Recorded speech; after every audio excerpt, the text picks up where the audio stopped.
Nava Grove, goodbye or goodbye. In today's episode of Choosing the Right Launch, we'll be going all the way to the western side in Ulu Pandan, Pine Grove, to cover the development that will be launching very soon. And it's only right that I must do this review because this is the only competition to Pinetree Hill.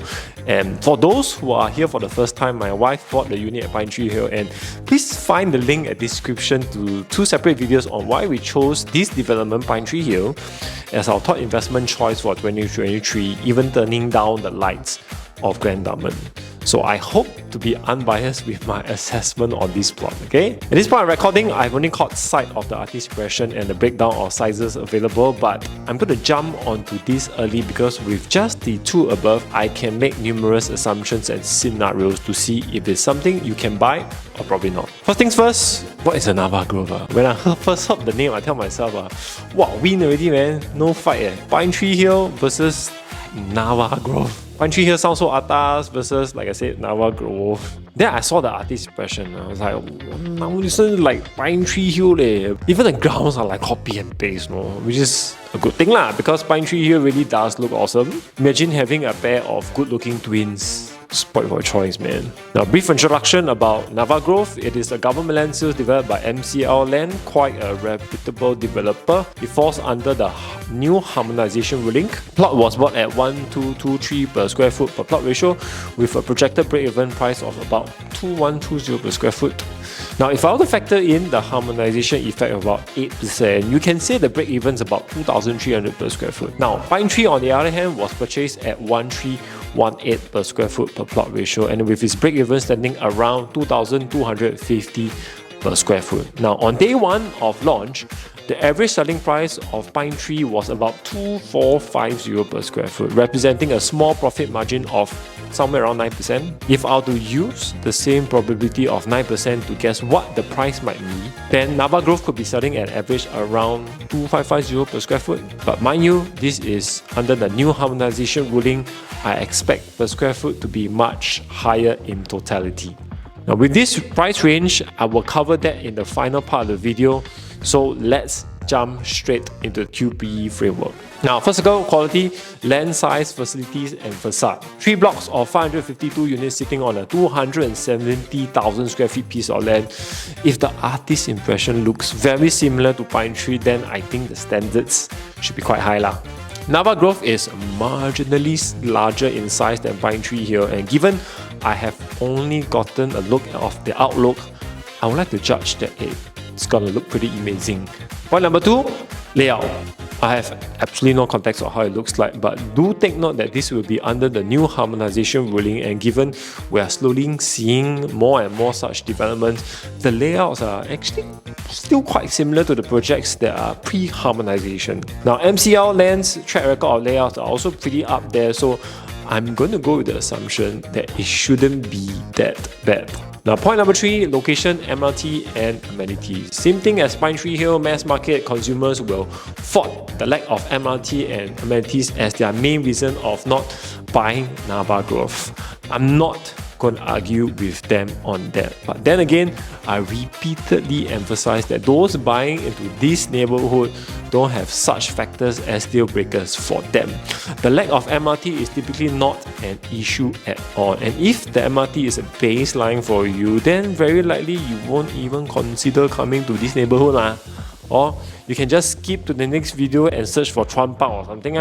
This Pine Grove, Ulu Pandan, is surrounded by expensive landed GCB and condos. So in reality, this location is a bit more atas because mass market people really will not get it lah. Yes, I know it's always good to have MRT and amenities nearby, but the same thing goes to like Mayor Road and District 15.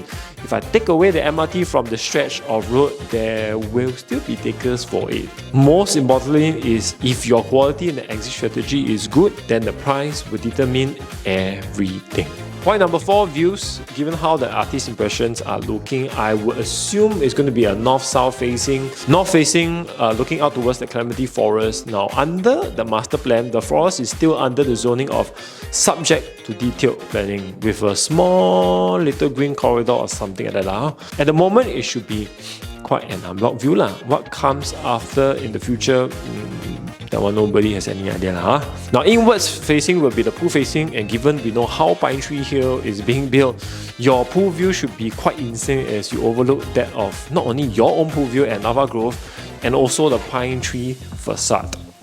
Not too bad, And the southern side will be looking towards Pine Grove. And if you look into the Pine Grove area, you should be able to clear the lower rise blocks of the development even on a lower floor of Nava Grove. In short, views should be very similar to that of Pinetree Hill. So for first circle of quality, given limited information but very impressive artist impression of the development, unless the layout turns to be shitty, I expect it to be pretty solid. Solid enough to rival Pinetree. Now, this is something I never thought I would put them in the same bracket when I bought Pinetree. Now, coming to the second circle, exit strategy. Point number 1, supply and demand in the neighborhood. Again, this is very similar to Pinetree Hill. The supply in the neighborhood has been very limited for the longest time. Until Pinetree Hill and Nava Grove GRS happen, apart from that, the new lands have to be bought through collective sale.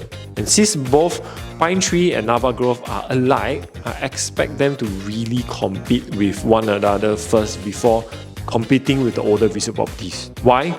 Because the older resale ones are super old and they tend to attract different group of buyers as the size, vibes and entry levels are so much different. The closest competition to the both of Pinetree and Nava Grove will probably be like Trizon, which is like 14 years old now. Point number 2, target audience.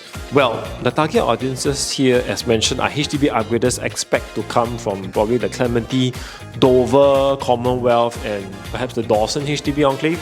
Given the HDBs in these areas are super expensive, record price after record price, we expect the demographic of upgraders to be the more affluent group of individuals. Reasons for them moving would be probably to get into the more atas neighborhood with more private properties as footprint, and also for tiger moms and perhaps dad who are attracted by one of the top schools in District 10 or 21. Which brings me to point number 3, schools. Given this is at the edge of District 10 and just crossed District 21, it is still considered to be within the Bukit Timah Holland school belt. So the presence of school here is very important, and this would be the biggest question mark of Nava Grove. Are we within 1 km of Henry Park or not? The last I checked, it could be only 50% of the development being with the necessary radius. Then again, it could be none of them. Now, this hasn't been officially verified yet on one map, but this really is at the edge of the 1 km boundary. Could it be like the next Tembusu Grand? I don't know. At least for now. Point number 4, transformation. In the upmarket area like Holland, Bukit Timah, or even like Neil Road, it would be a problem if you get transformation because there's a lot of construction, right? There's no special story to tell here, but as usual, the area doesn't need one to begin with. Hence, for the second point of exit strategy, I believe the supply demand is not an issue, but might have a small issue about it potentially not being 1 km radius of Henry Park, which can be quite important as it will influence the demand quite some bit on prospective buyers. If I were you, I would pay very special or close attention to this detail. Which brings me to our last point, price. The developers paid 1,223 per square foot, and that the break-even should be slightly more than 2,300 per square foot. I expect average selling price to be easily between 2,500 to 2,600, given this is also under harmonization ruling. Now, average of 2,005 to 2,006 also means that it can go as low as 2,003 all the way as high as 2,008 per square foot. Now, today, I will not be comparing our price with surrounding resale because I will feel like I'm just like repeating myself again. If you wish to understand more on how the resale prices matches up to Pinetree or Nava Grove, please find the link on my description to why I chose Pinetree Hill over Grand Dunman, or why I chose the unit I bought in Pinetree Hill itself. Back to it. Now, let's stress test this by comparing the only new launch that competes with you, Pinetree. 2-bed compact 624 square feet size is Small because of the harmonization, but if I were to put a number of 2,500 per square foot, it should work out to be around $1.56 million. Now, on day 1 of Pinetree Hill launch, it sold from between 1.58 all the way to around 1.7. So I believe Nava Grove at 2,500 should be quite a fair price. Now, next one, 2-bed, 2-bath premium. 700 square feet multiplied by 2,500 per square foot, it should be about 1.75.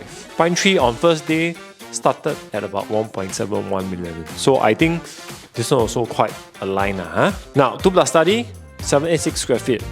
This one I expect the internal space to be much bigger than Pinetree, because harmonization, and it's only 11 square feet smaller than Pinetree Hill that comes with AC latch on paper.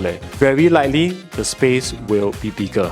But if I were to multiply by 2,500 per square foot, it could be around $1.965 million. Now, Pinetree Hill on first day got sell some units around $1.78 million. So this one, I think Pinetree Hill might hold an advantage. Next, 3 compact from 947 to 990 square feet. This is the closest competition I will pay attention to because we got a 3 compact. Assuming for a smaller one of 947 square feet multiplied by 2,500 per square foot, 2.365, larger one 990 square feet times 2,500 is 2.475. We bought ours at $2.18 million for 969 square feet. So we win so far, but based on current leftover units at Pinetree Hill, it's all about $2.5 million. So this is fair in today's market, but more expensive if I compare with some first day buys at Pinetree Hill. Next up, 3-bedroom premium, 1098 to 1109 square feet. Now, I don't know if this is a 3+ study or it's just a normal 3-bedroom with a maids and maids bath. Let's multiply same thing by 2,500 per square foot. Means it will cost between $2.745 to $2.772 million.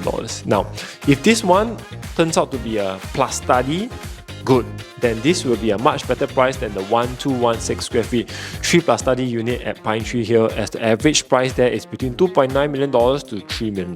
Hence, this 3-bedroom premium could be the better price one among the two. Next one, 4-bedroom, 1335 square feet. Same thing multiplied to 2,500 per square foot is 3.35 versus Pinetree Hill's 4-bedroom smaller one, 1292 square feet, starting from $3.2 million and average at about $3.3 million.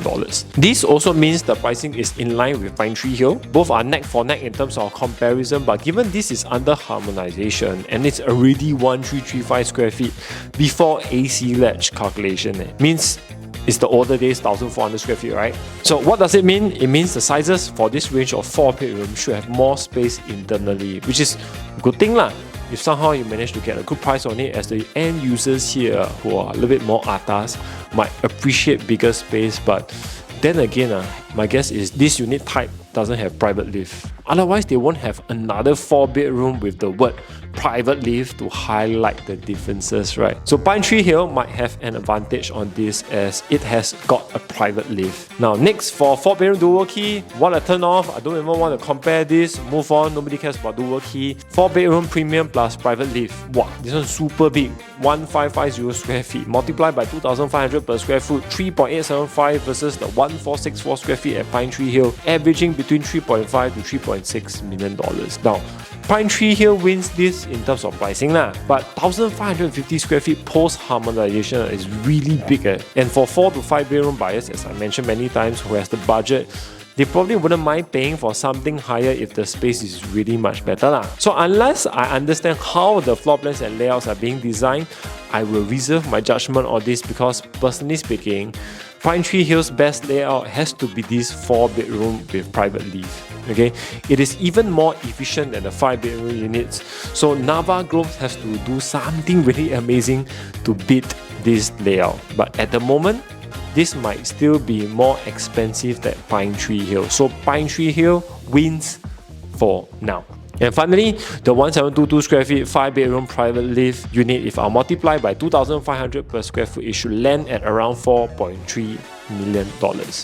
Versus Pinetree Hill, $4.5 million averagely. Now, this one, Nava Grove will likely win.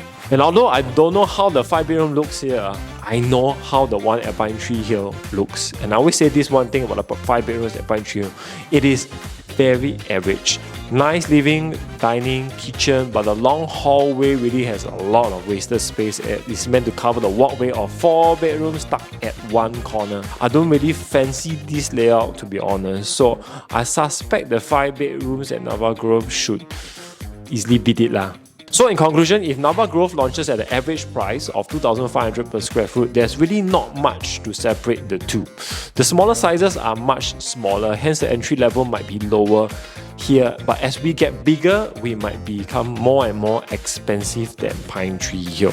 But the fun thing here is that I'm using the average of 2,500 per square foot. The golden question is, since you know the break-even is 2,300 per square foot, what if some units launch between 2003 to 2004? Just like how Pinetree Hill average price was around 2,450 per square foot, with its break-even at 2,250 per square foot, but I got my unit at 2,260 per square foot. There's always a chance. Hence, for those of you who are looking at Nava Grove, 2,500 per square foot would be a very normal price to pay for it.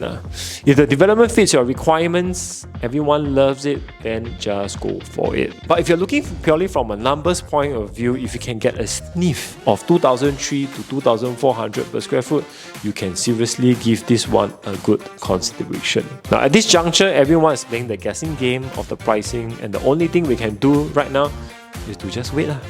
But while you wait, you can also get yourself prepared on the different price matrix to get yourself better prepared once the launch comes closer. My personal take on this is that even though developers might want to sell between 2,500 to 2,600 per square foot averagely, the competition on Pinetree Hill side forces them to probably think twice on pricing their units too bullishly lah. Because if you screw up your pricing on day one, there's no turning back. Likewise for Pinetree Hill, with the launch of Nava Grove, UOL will also likely want to entice more buyers over with more discounts, which they are also doing right now. And given the discounts they are floating at the moment, I actually have identified 1 or 2 very solid investment options at Pinetree Hill, although I believe most of the units out there, you have already more or less missed the boat. So what are they? Just reach out to me and you will know.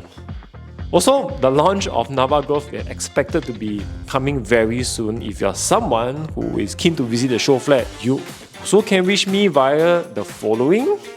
Or if you're interested to find out whether any new launch, resale property, or even landed fits the QPE framework to better safeguard yourself, same thing, you can also reach me here. So, Nava Grove, goodbye or goodbye? Goodbye if you are paying closer to or rather under 2,400 per square foot. It's a good buy if you are paying above 2,500 per square foot, or if the unit you buy falls outside the 1 km radius or Henry Park, that will eliminate quite a fair bit of future interest, although not all.